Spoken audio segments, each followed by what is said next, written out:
Nvidia, the US economy, global financial markets, pretty much everything across the board that has money in it got really good news today, as Nvidia has been given support by the Trump administration, as confirmed by US Commerce Secretary Howard Lutnick, to sell their H200 chips to China.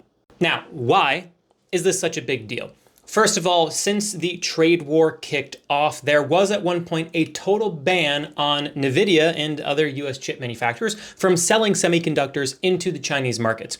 This caused a huge loss of sales for Nvidia. However, their stock was able to continue to go higher because of massive profits from the expansion of data centers. However, it is estimated that in Q3, Nvidia lost out on about $8 billion worth of sales by not being able to get access to selling their chips into the Chinese markets.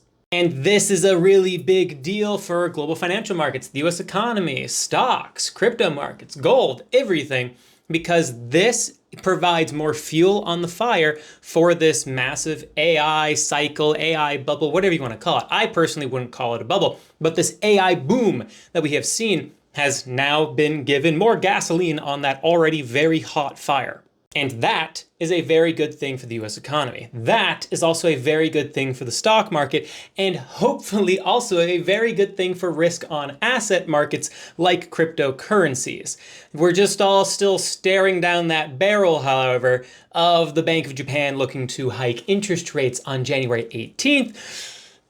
But we'll see. Enough good news here. Maybe some good news from Jerome Powell and interest rates being cut and maybe quantitative easing beginning in January or February at some point. Maybe we'll get that news on the 10th. I don't know. We'll see. But otherwise, this is very good news for Nvidia. It's up 2.2% on the day. It's good news for the US economy, and it's good news for financial markets across the board.